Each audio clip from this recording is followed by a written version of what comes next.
हाँ ये जरूर है। शक्तियाँ जो हैं नियम तो ऑर्डर नहीं कर सकते, कुछ तो है कहीं कहीं ना कुछ तो है। नहीं होता तो बहुत लोगों की कल्याण हो जाती है, आया तो कल्याण हो गया तो हमारे हम समझ नहीं पाते कैसे हो जाता है। और अखंड धूनी जलता है, उसका भभूत भी दे देते तो सही हो जाता है, वो भी सही हो जाता है। कुछ चीज़ें हैं लेकिन मैं समझ नहीं, उस चीज़ को मैं नहीं समझ पाता। क्या मैं नहीं समझ पाता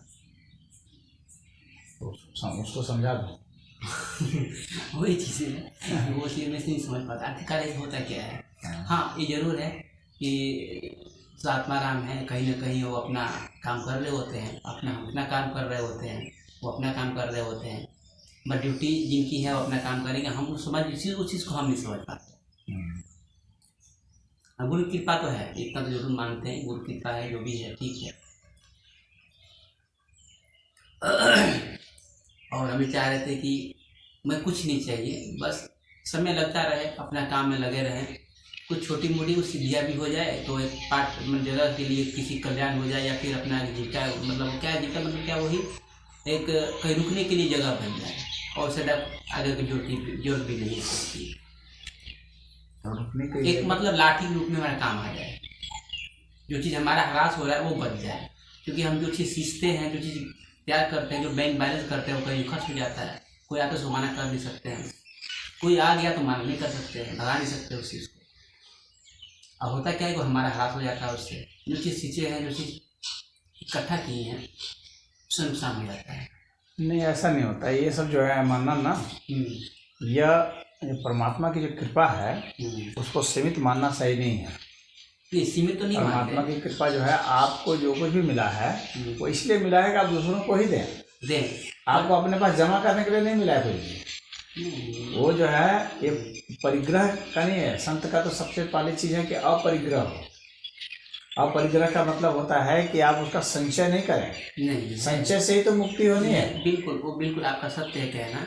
लेकिन एक बात और है इसमें भी कि अगर हम जब तक हमारे पास कोई पूंजी नहीं होगी तो आगे कुछ क्रिया नहीं हो सकती है। पूंजी बहुत जरूरी है। जिस चीज़ के लिए हम जा रहे हैं, जिस हमारा लक्ष्य है, वो लक्ष्य हमारा उसमें लगना चाहिए। पूंजी तो आपकी भक्ति है, भक्ति पूंजी है। और शिव तत्वों में हम जुड़ जाते हैं। इसके अलावा जब आप कोई और पूंजी बनाएंगे, अगर तालाब है, जब तक नदी से नहीं जोड़ेंगे, समुद्र से नहीं जोड़ेंगे, तो जो चीज़ें हैं नदी तो सीमित दायरे में है ना। आज जब उस चीज़ गुरु या अपने भक्ति के माध्यम से अगर समूह से जुड़ जाते हैं तो जितना भी खर्चा करें उसके लिए कोई कम नहीं है, पूरा तो तमाम जगह पर आया है, खर्चा करते रहिए, क्या फर्क पड़ता है। भक्ति के अलावा कोई और पूंजी बनाएंगे तो ईश्वर की कृपा नहीं होगी। ये मैं आपको स्पष्ट बता देता हूँ। आप अगर भौतिक तत्व में रमण करेंगे, भौतिक तत्व समृद्धि करते जाएंगे, बड़ा सा आश्रम हो जाए, ये हो जाए, गाड़ी हो जाए, कुछ बहुत सारे लोग आने लगे, इस तरह की जो लोकेशना होती है, ये लोकेशना बहुत ही खतरनाक होती है। जिसको वास्तव में भजनानंदी बनना है उसके लिए तो ये सब जो है बाधा है। योग में ये सब बाधा माने जाते हैं, भक्ति में बाधाएं हैं, सब ज्ञान में बाधाएं हैं। क्योंकि ये सब तो आपको इन्हीं सब चीज़ों से फंसा देंगे, क्योंकि आपका दिमाग कभी इसमें चलने लगेगा कि मुझे कुछ मिल जाए इन सब चीज़ों से। नहीं, आपकी जो पूंजी है वह सिर्फ और सिर्फ भक्ति है। भक्ति है, उसमें आपको ईश्वर जो कुछ भी देते हैं, देते इसलिए हैं क्योंकि आप उसको दूसरे को दें, आपको वितरण करने के लिए देते हैं, न कि उसमें से कुछ रख लेने के लिए। आपको ज्ञान मिला है तो वितरण करने के लिए, कि ज्ञान दे दें दूसरों को, न कि अपने पास रख लेने के लिए। आपको जो भी मिला है उसकी सिर्फ दूसरों को देने के लिए मिला है। समझ में तो आना भी चाहिए ना, वो चीज़ हमको समझ में आना भी चाहिए ना। हाँ, तो इसीलिए तो समझा रहा हूँ कि आपको समझ में आ जाए ये बात। बात समझना अलग चीज़ है, पावर समझना अलग चीज़ है। पावर के भूखे कौन लोग होते हैं? जिनको कि ईश्वर की आराधना जिनको नहीं करनी है।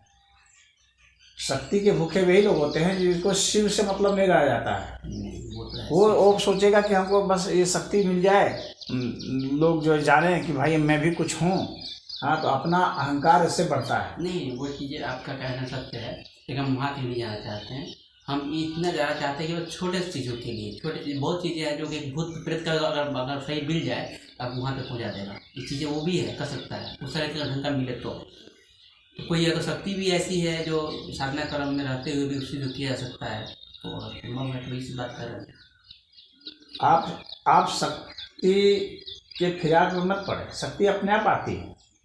आप शक्ति के फिराक में पड़ेंगे, शक्ति मुझे आ जाए, यानी आपकी लालसा शक्ति पर टिक गई है, तब फिर वैसे स्थिति में एक तो शक्ति आनी बहुत मुश्किल हो जाएगी, आएगी तो टिकेगी नहीं, क्षय हो जाएगी, क्योंकि शक्ति क्षय होती है। ये जान, शक्ति एक सीमित दायरा होता है, शक्ति असीम कभी भी नहीं होती है, सदैव ससीम होती है शक्ति। शिव शक्ति है, ये दोनों मिल करके असीम है। शिव शक्ति जो शब्द है यह असीम है, जिसकी कोई सीमा नहीं है। शक्ति की सीमा होगी, कितने भी पावर आपको मिल जाएगा, कोई प्रधानमंत्री बन गया उसका पावर मिल गया तो उसकी भी एक सीमा है, यह नहीं है कि वो असीम है। तो आप कुछ भी शक्ति हासिल करना चाहेंगे तो पहले तो आपने अपने माइंड को खुद ही सीमित कर लिया कि मुझे ये से छोटी सी चीज़ चाहिए, तो आपका दिमाग खुद ही सीमित हो गया पहले। उसके बाद जब वह शक्ति पाने में जो आप परिश्रम करेंगे वह भी परिश्रम भी अपने आप में सीमित होगा, और उससे जो प्राप्त होगा आपको वह भी सीमित होगा, फिर उसका जो प्रयोग आप करेंगे वह भी और सीमित होता जाएगा। इस तरह से आप बहुत एक क्षुद्र साधक, और साधक तो होंगे ही नहीं, एक मतलब जो आदमी व्यवसाय के रूप में हासिल करता है समाज में, वो उस तरह के हो जाएंगे, उसको अलौकिक नहीं कहा जाता है। तो आप शक्ति के फिराक में मत पड़िए, शक्ति स्वतः ही आती है। शक्ति जब आपको समझेगी कि ऐसा योग्य है तो आप अपने आप विभूतियाँ प्रकट होती हैं। विभूति के लिए कभी साधना नहीं करनी चाहिए, साधना आप जो है परमात्मा का कीजिए, विभूतियाँ अपने आप आएंगी, आपको उस पर ध्यान भी नहीं देना है, वो आएंगी। इसलिए दो तरीके से आती हैं, पहले साधक के लिए आती है बाधा के रूप में आने कि इसकी हैसियत देखी जाए कितनी है, इसकी हैसियत इतनी है तो चलो बस इतने तक रह गया ये,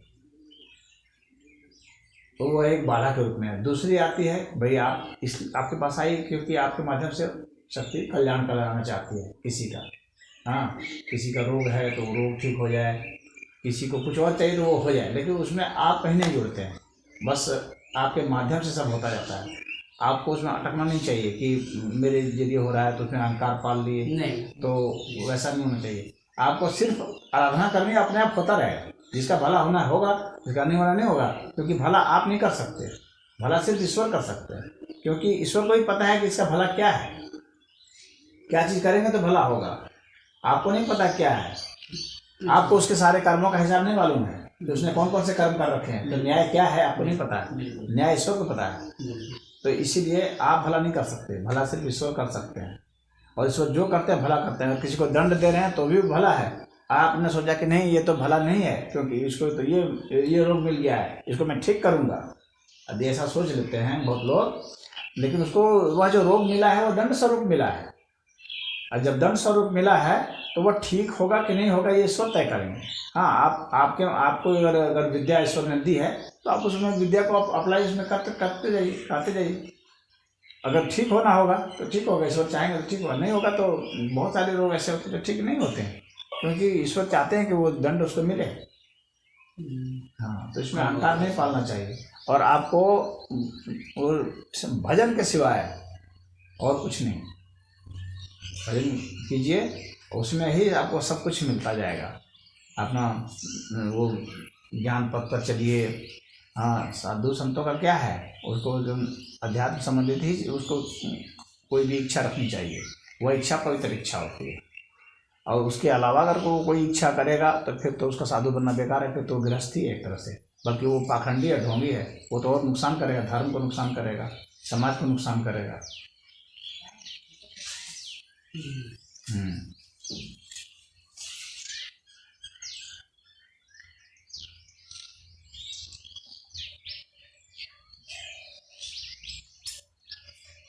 और वे सब जो भूत प्रेत वाले हैं ना, तामसिक प्रवृत्ति वाले लोग होते हैं जो भूतों में खेलते हैं, प्रेतान भूत गणाम शान्य जनते तामसा जनः, भगवान कृष्ण ने गीता में कहा है कि जो भूत प्रेत का यजन करते हैं वे सब तामसिक प्रवृत्ति के लोग होते हैं, अंधकार में लोग हैं। तामसिक प्रवृत्ति मतलब जो अंधकार में रहते हैं, अज्ञानता में जो जी रहे हैं, तो वैसे लोग होते हैं।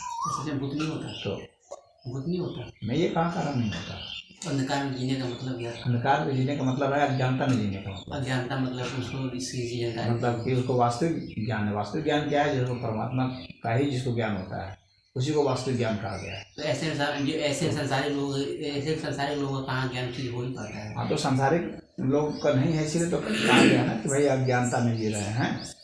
तो आप तो साधक में हैं, आप भूत प्रेत के चक्कर में क्यों पड़ेंगे? मेरे कहने का मतलब यहाँ पर यह है, आपको तो वह ज्ञान देना चाहिए कि कहाँ पड़े हो इस सब खेल में। भज गोविंदम भज गोविंदम भज गोविंदम मूढ़मते।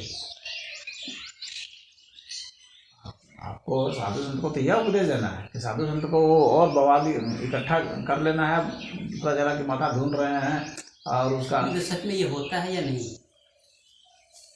ये प्रेत बाधा जो है होता है या नहीं? होता तो है, क्यों? लेकिन होता अगर 1% है तो इसका प्रोपेगेंडा जो है 99% है। प्रोपेगेंडा का मतलब है अफवाह फैलाना। हाँ, जैसे कि मानसिक रोग भी बहुत होता है, तो मानसिक रोगों को भी लोग भूत प्रेत ही का समझ लेते हैं, जबकि वह भूत प्रेत का लक्षण नहीं होता है, वो मानसिक रोग होता है। लेकिन तो सोचते हैं कि भूत प्रेत का हो गया। कभी कभी ऐसा होता है कि मतलब कोई आ गया तो खेल रहा होता है या फिर कुछ कर रहा होता है, तो उसको कुछ पानी कर देते हैं, कुछ डाल देते तो कुछ आराम हो जाता है। फिर 2-4 घंटे 6 घंटे बाद फिर उसको ऐसा हो जाता है, ऐसे 1 दिन बाद ऐसा हो जाता है। क्योंकि वो रोगी है ना, मनोरोगी। उसको ये समझ में आता है कि फिर जैसा था वैसे मैंने हो गया, वो मनोरोगी है, दौड़ रहा है, पता नहीं क्या क्या। पहले देखिए, कोई भी आता है तो उसको रोग के लक्षण बताए गए हैं मेडिकल साइंस में, तो इनके जानने के लिए पहले मेडिकल साइंस का भी अध्ययन करना पड़ेगा, विज्ञान का। जीव विज्ञान में क्या बताया गया है, मेडिकल साइंस में क्या बताया है कि ये सब कैसे लक्षण हैं। जो वाग्भट ऋषि हैं और जो चरक ऋषि हैं, उन लोगों ने भूत प्रेत को क्या कहा है? उन लोगों ने भूत प्रेत को एक बीमारी कहा है। हमारे ऋषियों ने भूत प्रेत को एक बीमारी कहा है। और कैसा बीमारी कहा है? मनोबीमारी, मनोरोग है। और मनोरोगी है, मन से विक्षिप्त हैं। और विक्षिप्त इसलिए है क्योंकि विक्षिप्त कैसे होते हैं आप देखेंगे कि विक्षिप्त कौन कौन से होते हैं। जब व्यक्ति बहुत डर जाता है तो वो विक्षिप्त हो जाता है, भयभीत व्यक्ति विक्षिप्त हो जाता है, क्योंकि दिमाग जब व्यक्ति डरता है तो कमजोर रहता है, सिकुड़ जाता है मस्तिष्क। और वैसे में उसको हम लोग का दिमाग इस तरह से सक्रिय हो जाता है कि उसको कई तरह की चीज़ें मालूम पड़ने लगती है कि कहीं से आवाज़ सुनाई पड़ रहा है, कहीं से कोई दिख रहा है। ऐसा सब भय के कारण होता है। जो भयभीत नहीं होता है उसको ये सब कुछ नहीं दिखेगा, उसका माइंड एकदम नॉर्मल है, उसको स्थित प्रज्ञ कहा गया है। लेकिन जो भयभीत दिमाग है वो तो इसीलिए अधिकतर स्त्रियों को अधिकतर होता है, क्योंकि स्त्रियाँ बहुत जल्दी डरती हैं, इसीलिए वो उसको बहुत जल्दी पकड़ लेगा, वो कहेगा भूत पकड़ लिया, क्योंकि बहुत जल्दी डर गई। वास्तविकता ये है कि बहुत जल्दी डर गई। अब इसके बाद क्या है कि कुछ लोग चिंताओं से परेशान होकर के भी उस बीमारी में फंस जाते हैं। उनको लगता है कि हमको भूत पकड़े, बहुत गरीबी है, दरिद्रता है, कहीं उनको ठिकाना नहीं मिल रहा है, कहने उसकी इतनी इच्छाएं हैं, कोई पूर्ति नहीं हो रही है। हाँ, वो स्त्री दबाव जब बना रही है अपने पति पर, ये ला वो ला, वो ला नहीं पा रहा है। तो अब उसके कारण क्या है कि अब उसको टेंशन होता है, उससे झगड़ा भी नहीं कर सकता कि पुरुष ताकतवर है, पीट देगा। हाँ, तो अब अपनी महत्वाकांक्षा बहुत है कि हमको यही चाहिए वो चाहिए, और जिससे महत्वाकांक्षा पूरी करनी है वो समर्थ नहीं है। तो वैसे में क्या है कि और सामने पड़ोस से जलन है कि फलाना इतने की साड़ी पहन ली, फलाना इतने की पहन ली। तो अब ये सब सारे जो स्थितियाँ ऐसी बन जाती हैं कि उसका दिमाग फिर बेचैन होने लगता है और चिंता में सिर घूमने लगती है। उसको लगता है कोई उनको पकड़ लिया, कोई ये कर लिया। ये उसके बेस पर आपको जाना पड़ेगा, व्यक्ति के बेस पर जाना पड़ेगा कि आखिर ये है क्या। तो आप में से 90% लोग आपको ऐसे मिल जाएंगे जो कि अपने जो उनके जो लौकिक जो उसका जीवन है घर गृहस्थी का, उससे ही परेशान होकर के उससे ढूंढ रहा है या ढूंढ रही है। हाँ, उसके बाद समझिए 9% और जोड़ लीजिए जो कि वास्तव में बहुत भयभीत हो जाने के कारण से हो रहे हैं। अब 1% जो रह गया, जो वास्तविक रूप में जो प्रेत का शिकार होता है वो वास्तविक होता है, सचमुच में प्रेत का वो शिकार होता है, लेकिन बहुत वो दुर्लभ पहचान में आएगा कि वास्तविक है कि नहीं। वास्तविक प्रेत का लक्षण क्या? पहले तो बीमारी का टेस्ट कीजिए सब चीज़ का, पहले उसका वो देखिए कि उसके लीवर में प्रॉब्लम तो नहीं है, उसके हृदय में समस्या तो नहीं है। हाँ, हृदय में समस्या नहीं है, लीवर में समस्या नहीं है, उसका ब्रेन स्कैन वगैरह सब कराया हुआ देख लीजिए कि वो है कि नहीं। अगर वो भी सही है, सब कुछ ये सब सही आ रहा है, नॉर्मल आ रहा है, हाँ, उसका देख लीजिए उसकी दृष्टि सही है कि नहीं है, आँख नज़र सही है नहीं। फिर उसका कार्य देखें, इसका कार्य क्या है।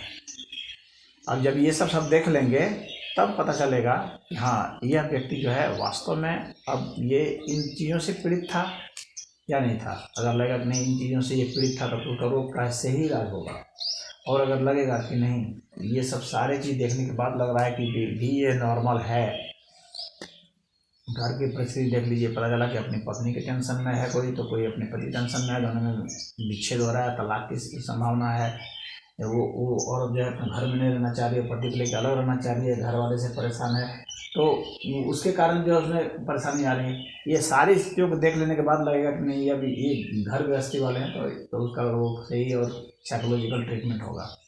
बस वह 1% की जो संभावना बनती है, जो वास्तव में प्रेत की संभावना बनती है, उसके लक्षण बिल्कुल ही अलग होते हैं। लक्षण उन लक्षणों को पहचानना पड़ेगा।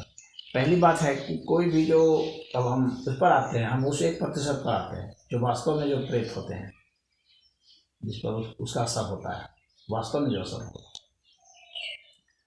तो वह जो 1% जो चांस है, तो उसमें उसके लक्षण किस तरह से प्रकट होंगे। तो पहली बात है कि प्रेत शरीर में जब भी प्रवेश करता है, यानी वो प्रेत की ऊर्जा जो है वो प्रवेश जब करती है, तो इस व्यक्ति की ऊर्जा से उसका रिएक्शन होगा, और जब रिएक्शन होगा, प्रतिक्रिया होगी, तो वैसी स्थिति में यह हो सकता है कि कभी ये भारी पड़े, कभी वो भारी पड़े, हाँ, या दोनों तादाद में बैठा ले, या वो हावी पड़ जाए पूरा इस पर। ये 3 संभावना बैठती है। तो जब इसकी क्रिया प्रक्रिया होगी और ये कमज़ोर पड़ गया तो वो पूरा हावी हो जाएगा। पूरा हावी हो जाएगा तो उसका पूरा व्यक्तित्व जो है आ जाएगा इस पर, और इसका व्यक्तित्व जो है एकदम ऐसा हमें फील होता है। जब कोई ऐसा चीज़ आ जाता है तो हमारे अंदर भी ऊर्जा जो हमारी जो है एकदम मतलब कि अलग सा हो जाता है। तो हम उस चीज़ को हम मतलब अनुभव कर पाते हैं। कोई अगर देखिए इस तरह के आ गया, सामने आ गया, दिख गया, तभी समझ में आया कि हाँ कुछ उसके पास है, वो हमारे अंदर जो ऊर्जा है वो अलग बनाने शुरू हो जाता है।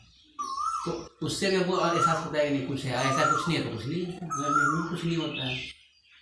मैं तो अभी तो मैंने शुरू किया बताना अलग व्यक्तित्व किस अर्थ में होगा, अलग व्यक्तित्व कब माना जाएगा क्या अलग व्यक्तित्व है। उस तरह तो बहुत लोग वो भी मनोरोग में ही आता है, वो भी तो बहुत लोग, कुछ लोग एक्टिंग भी कर लेते हैं, और कुछ लोग का कहा जाता है, मनोविज्ञान में कहा जाता है कि वो ड्यूअल कैरेक्टरिस्टिक्स का व्यक्तित्व, हर एक व्यक्ति के भीतर कई व्यक्तित्व होते हैं, क्योंकि एक व्यक्ति की जो परवरिश होती है वो कई लोगों के व्यक्तित्व के प्रभाव से होती है। जैसे उसके माँ का चरित्र, आचरण, व्यवहार भी उस व्यक्ति में है, अपने पिता का भी है, अपने भाइयों का भी है, अपनी बहनों का भी है, कईयों का व्यक्तित्व उसमें होता है। तो वो कब कौन सा व्यक्तित्व उभर जाएगा उसका, अपने मित्र का भी हो सकता है, अपने किसी आदर्श का भी हो सकता है, जिसको वो चाहता मानता है उसका भी। वो सारे ऐसे मनोलोग घूमते हैं, वो सोचते हैं कि मैं मोदी ही हूँ, और लगेगा उसी तरह से बोलने, तो उसका व्यक्तित्व की नकल कर आ जाता है उसमें। तो उस तरह के भी व्यक्तित्व होते हैं, लेकिन यहाँ पर मेरा वो कहना नहीं है। यहाँ पर मैं कहना चाहता हूँ व्यक्तित्व में बदलाव कैसे होगा। पहला कि इसका व्यक्तित्व जो है इस तरह से, इसका पहले का व्यक्तित्व जानना पड़ेगा, पहले का व्यक्तित्व उसका कैसा था, अब इसका व्यक्तित्व बदल गया है। जब बदल गया है तो उसकी भाषा भी बदल जाएगी, भाषा की शैली भी बदल जाएगी, उसकी सांस की लय भी बदल जाएगी, उसकी आँखें भी बदल जाएगी, और उसका ज्ञान का भी लेवल बदल जाएगा, ज्ञान का लेवल बदल जाएगा। इस ज्ञान का लेवल चेक करना बहुत जरूरी होता है, और उसकी भाषा शैली चेक करना बहुत होता है, ये बहुत जरूरी होता है। हमारे पास बहुत सारे ऐसे केस आते रहते हैं। अब एक औरत आई तो काली हूँ, हाँ, मैंने कहा कि काली के 10 नाम बताइए, बोल दीजिए। मैंने कहा कौन काली? तुम काली हो, काली के ही 10 नाम नहीं जान रहे हो, कौन काली है? सब ड्रामा सब छोड़ो, फालतू का ड्रामा। तो आप उसके ज्ञान से खंडन कर सकते हैं। जो दावा करके कि हम काली हैं तो हम हनुमान है, तो हम फलना है, तो ढिकना है, तो उसका वो भी तो होना चाहिए, उसको उसका नॉलेज भी तो होना चाहिए। जब नॉलेज है नहीं, तुम दुर्गा के 9 नाम ही नहीं जान रहे, तुम कौन सी दुर्गा हो भाई? ये तो दिखावा से तो आखंड है। सच में जो चीज़ें हैं वो तो है, बिल्कुल आपका कहना सही है। तो आपको उस तरह से चेक करना पड़ेगा, वास्तव में उसको पकड़ना है कि वास्तव में है कि नहीं। अगर वो कभी कभी वास्तव में होता है, मैंने कहा ना 1% करीब होता है, तो फिर वैसा होता है तो वह उस स्थिति में फिर जो है आपकी अपनी जो अजीत शक्ति, आपका जो अपना पूर्ण प्रताप है, उस पूर्ण प्रताप के प्रभाव से फिर वो चला जाएगा। वहाँ पर आपका पूर्ण प्रताप कम आता है, लेकिन तब जब आप भजनानंदी हैं तो वह पूर्ण प्रताप क्षीण नहीं होगा। और भजनानंदी नहीं है, आपने पुण्य को पूंजी समझ करके इकट्ठा किया है। कुछ लोग ऐसे होते हैं ना कि मेरा पुण्य बढ़ रहा है, कुछ लोग ऐसे भी होते हैं मेरा पुण्य बढ़ रहा है, मतलब एक पूंजी मान लिया है, मेरा पुण्य बढ़ रहा है, मैंने अच्छे अच्छे काम किए, पुण्य बढ़ रहा है। तो ये लोग जो अपने पुण्य को पूंजी मानते हैं, वे उसको बढ़ाते रहते हैं, तो इनकी पूंजी क्षय होती है, इनका पुण्य क्षय होता है। लेकिन जो पुण्य काम को अपना पुण्य काम नहीं मानता है, जो उसको ईश्वर का ही मानता है, तो उसकी पूंजी कभी नहीं घटती, उसका पुण्य कभी नहीं घटता, और उसका पुण्य कभी क्षीण नहीं होगा। कितना भी खर्च करता जाए वो पुण्य बढ़ता जाए, क्योंकि वह लोक कल्याण के लिए कर रहा है, वो अपने लिए नहीं कर रहा है। उसके माध्यम से वो कोई स्वर्ग नहीं चाह रहा है, उसके माध्यम से वो कुछ भी नहीं चाह रहा है।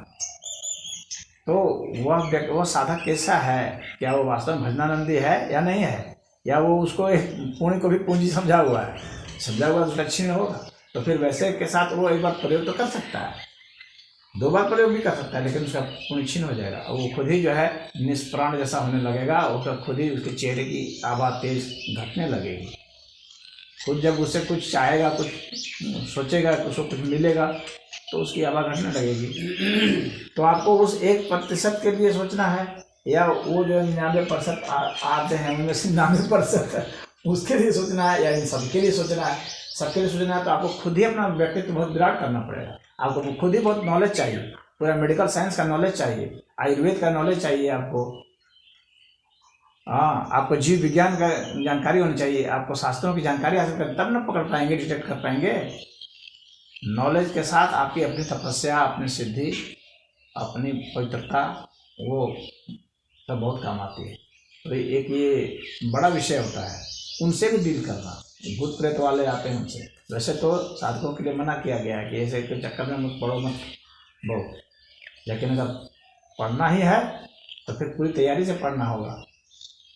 यदि कचरा से पढ़ेंगे तो फिर नहीं, हम पढ़ते नहीं, कोई आ जाता है करने से ये चीज़ें हमारे अंदर, और कोई दिक्कत हम उसकी तो बुलाने जाते नहीं, कहीं हम निकलते हैं, खुटे से बाहर नहीं जाते हैं। वो आप ठीक करते हैं, भभूत दे देते हैं, वो ठीक है, अपने खुटे से बाहर नहीं जाते हैं। हाँ, कोई आ गया, लेकिन कोई आकर बार ठटकाता रहे गेट खड़ा, महाराज जी अब हम परेशान हो जाते हैं। तो भगवान शिव के नाम पर भूत उठाइए, ले जाओ बच्चा, भगवान शिव चाहेंगे कल्याण हो गया। अब वो और शिव की जिम्मेवारी है, कल्याण होगा नहीं होगा। तो हमारे पास आए, हमारे पास जो है, हमारे पास यही भभूत है, हमने दे दिया, बस बात खत्म। भगवान शिव ने हमको यही दिया है भभूत, तो यही तो हम तुमको दे सकते हैं, और कुछ देंगे तो और कुछ दे देंगे, लेकिन जब यही दिया है तो यही देंगे। हम लोग खुद ही से हुआ जो है ये सबसे पवित्रतम रास्ता है। कोई आता है तो वैसा कीजिए, तो उससे जो है, उससे उसका कल्याण वास्तव में हो जाएगा। आपके भीतर ये भाव रहेगा, वास्तव में वो उसका कल्याण हो जाएगा, क्योंकि आपके भीतर जो भावना होती है ना, वही शक्तिशाली होती है। और इसकी तनिक भी चिंता मत कीजिए कि ठीक होगा कि नहीं होगा।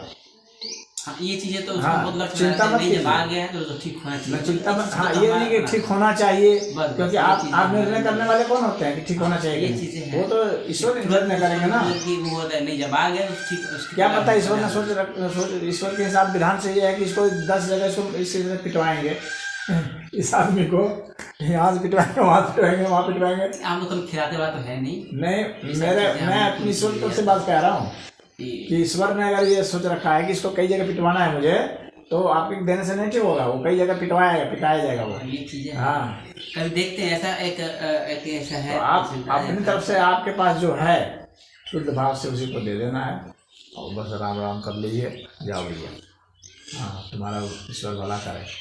ऐसा हो गया बाकी ईश्वर वैसे कुछ लेना देना है नहीं अपना। बस अपना वही अपना काम चलता है, मिला खाया नहीं मिला अपना भजन में लगे हैं। वो भूत प्रेत वालों के चक्कर में पड़ेंगे ना। देखिए व्यक्ति अपने व्यक्तित्व से कैसे लोगों को अपने पास लाता है, उसमें उस व्यक्ति की भी बहुत बड़ी भूमिका होती है। अगर भूत प्रेत को झाड़ेगा तो उसके पास भूत प्रेत झाड़वाने वाले ही आएंगे, ये जान लीजिए। अच्छे आदमी नहीं आएंगे, अच्छे सत्संगी नहीं आएंगे, उसके पास भूत प्रेत वाले की भीड़ इकट्ठी हो जाएगी, चारों ओर पागलों की भीड़ इकट्ठी हो जाएगी। कोई सिर ढूंढ रहा है, कोई हाथ ऐसे कर रहा है, टेढ़ा बेड़ा कर रहा है, कोई मुंह बना रहा है, वैसों की भीड़ इकट्ठी हो जाएगी। और ऐसे लोगों को अगर हतोत्साहित किया जाएगा तो जो लोग आएंगे वे सधे हुए सच्चे इंसान आएंगे, जिनको अध्यात्म से लेना देना है, जिनको योग से मतलब है, जिनको ज्ञान से मतलब है, ध्यान से मतलब है, वैसे लोग आएंगे। अन्यथा वहाँ पर ऊर्जा अलग ढंग की बन जाएगी। तो पागलों की भीड़ इकट्ठी हो गई विचित्र लोगों की, तो वहाँ विचित्र लोग ही जाएंगे सदैव। कभी भी श्रेष्ठ व्यक्ति तो वहाँ नहीं जाएगा, एक भी व्यक्ति नहीं जाएगा श्रेष्ठ व्यक्ति। जानेगा अरे तो सब अंधविश्वासी पागल लोग विचित्र लोग ही वहाँ जाते हैं, हमें वहाँ क्या काम। वे जाएंगे अच्छे संतों के यहाँ जाएंगे, जिसके यहाँ से उसको ज्ञान ध्यान योग भक्ति ये सब मिलती है, वहाँ जाएंगे। हाँ, लेकिन ऐसे अगर आप ऐसे मान लो कभी कोई इक्का दुक्का भूला भटका आ जाता है तो उसका इसी तरह से देखे कल्याण कर लीजिए, जाइए भाई आपको भगवान कल्याण करे, हो गया ठीक हो जाएगा। वो आपकी जो है खुद आमा शक्ति जो है उससे ही उसका कल्याण हो जाता है, अच्छा हो जाता है। लेकिन वैसे को जो है बहुत प्रश्रय देने की जरूरत नहीं है, न खुद उसमें रमने की जरूरत है, तो सीधे ईश्वर भक्ति में रहेंगे।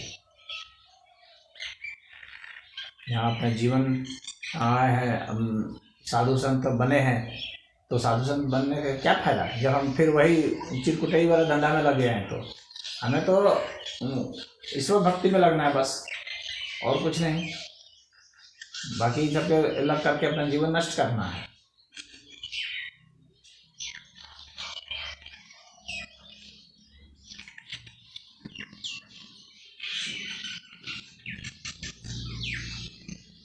भजन गाएंगे तो भजनानंदी आएंगे। आप अपनी ऊर्जा जिस तरह से रखेंगे वैसे ही लोग आएंगे, तो व्यक्ति उसके लिए आप स्वयं जिम्मेवार होते हैं।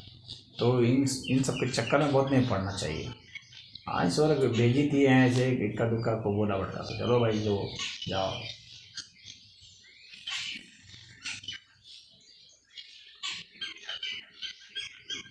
हाँ, और बस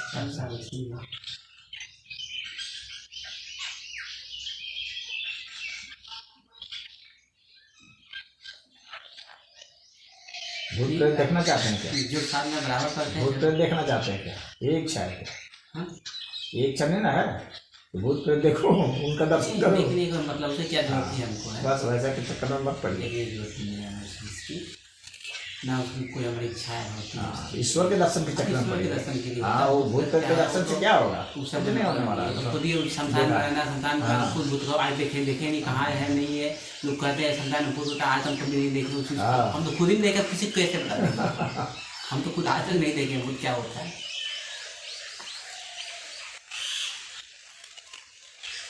शमशान एक भौतिक स्थल है, शमशान एक भौतिक स्थल है। जो लोगों की मानसिकता जो है, भूत प्रेत जो होता है वह एक अलग आयाम है, वो आयाम ही अलग है। उसका शमशान से लेना देना क्या है? नहीं, लेकिन लोगों की जो मानसिकता है कि संतान में से चीजें होती है। हाँ, लेकिन मुझे नहीं मानता, मैं नहीं मानता। जलाया गया है, हाँ, इसीलिए भूत यहाँ पर है, होता है। भूत ये लोगों की मानसिकता जो बनी है, तो मुझे नहीं लगता है कि कभी मैंने शमशान में रहकर कुछ देखा है, या फिर बाहर भी। इस पृथ्वी का कोई भी ऐसा कोना, जो मैं रहता हूँ जहाँ पे, बिल्कुल एकांत जगह है।